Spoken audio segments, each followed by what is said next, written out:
Kitab Keluaran pasal 21. Inilah peraturan-peraturan yang harus kau bawa ke depan mereka.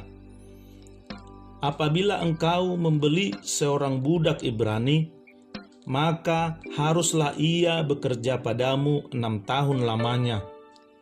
Tetapi pada tahun yang ke-7, ia diizinkan keluar sebagai orang merdeka dengan tidak membayar tebusan apa-apa.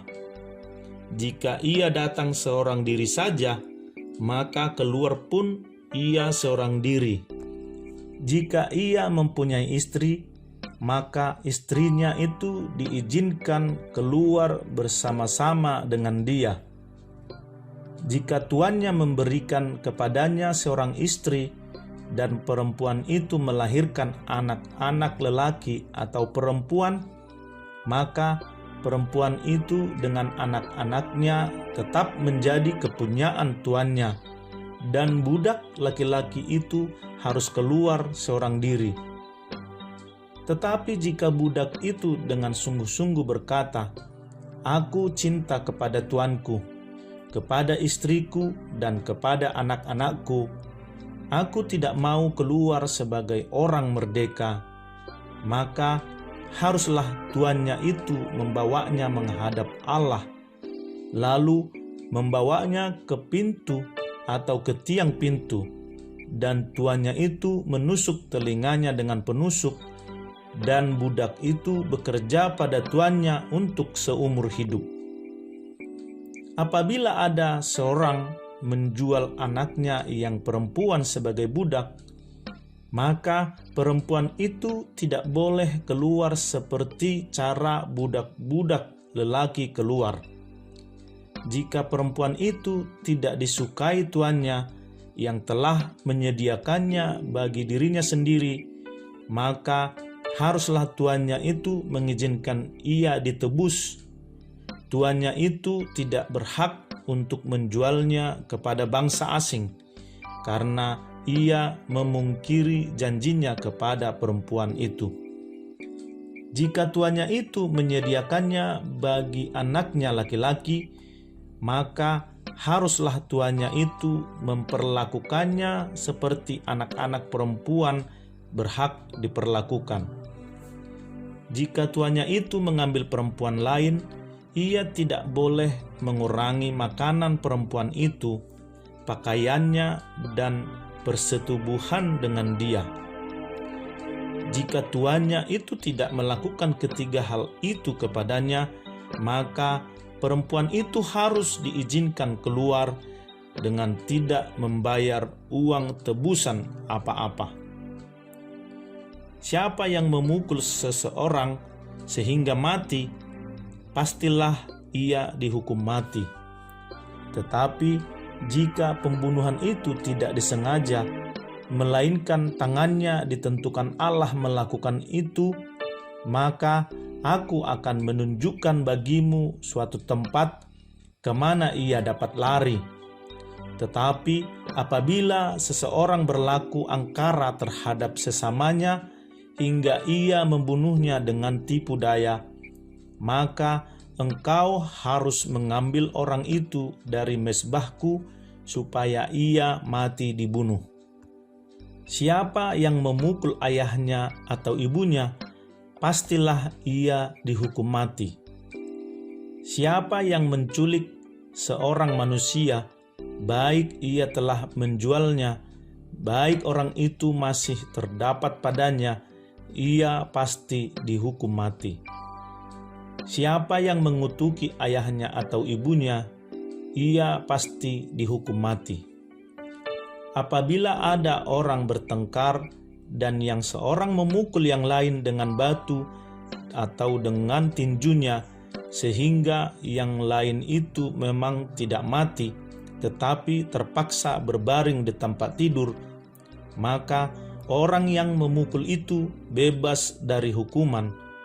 Jika yang lain itu dapat bangkit lagi dan dapat berjalan di luar dengan memakai tongkat, hanya ia harus membayar kerugian orang yang lain itu karena terpaksa menganggur, dan menanggung pengobatannya sampai sembuh. Apabila seseorang memukul budaknya laki-laki atau perempuan dengan tongkat sehingga mati karena pukulan itu, pastilah budak itu dibalaskan. Hanya jika budak itu masih hidup sehari dua, maka janganlah dituntut belanya, sebab budak itu adalah miliknya sendiri. Apabila ada orang berkelahi dan seorang dari mereka tertumbuk kepada seorang perempuan yang sedang mengandung sehingga keguguran kandungan, tetapi tidak mendapat kecelakaan yang membawa maut, maka pastilah ia didenda sebanyak yang dikenakan oleh suami perempuan itu kepadanya, dan ia harus membayarnya menurut putusan hakim.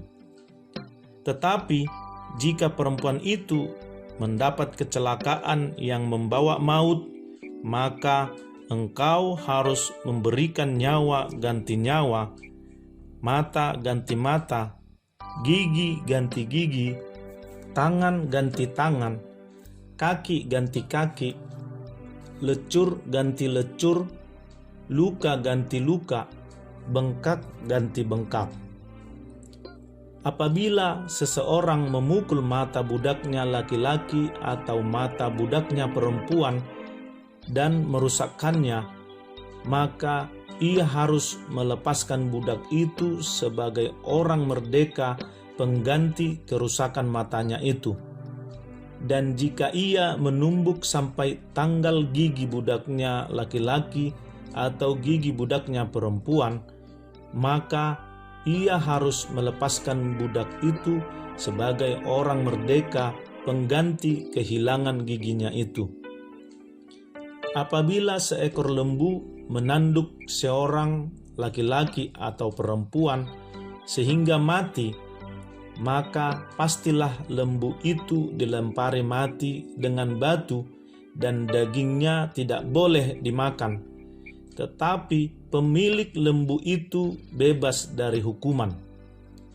Tetapi jika lembu itu sejak dahulu telah sering menanduk dan pemiliknya telah diperingatkan, tetapi tidak mau menjaganya, kemudian lembu itu menanduk mati seorang laki-laki atau perempuan, maka lembu itu harus dilempari mati dengan batu, tetapi pemiliknya pun harus dihukum mati. Jika dibebankan kepadanya uang pendamaian, maka haruslah dibayarnya segala yang dibebankan kepadanya itu sebagai tebusan nyawanya. Kalau ditanduknya seorang anak laki-laki atau perempuan, maka pemiliknya harus diperlakukan menurut peraturan itu juga. Tetapi jika lembu itu menanduk seorang budak laki-laki atau perempuan, maka pemiliknya harus membayar 30 shikal perak kepada tuan budak itu, dan lembu itu harus dilempari mati dengan batu. Apabila seseorang membuka sumur, atau apabila seseorang menggali sumur dengan tidak menutupnya, dan seekor lembu atau keledai jatuh ke dalamnya, maka pemilik sumur itu harus membayar ganti kerugian. Ia harus mengganti harga binatang itu dengan uang kepada pemiliknya, tetapi binatang yang mati itu menjadi kepunyaannya. Apabila lembu seseorang menanduk lembu orang lain sehingga mati, maka lembu yang hidup itu harus dijual, uangnya dibagi, dan binatang yang mati itu pun harus dibagi juga. Tetapi jikalau lembu itu terkenal telah sering menanduk sejak dahulu, dan walaupun demikian pemiliknya tidak mau menjaganya, maka ia harus membayar ganti kerugian sepenuhnya, lembu ganti lembu, tetapi binatang yang mati itu menjadi kepunyaannya.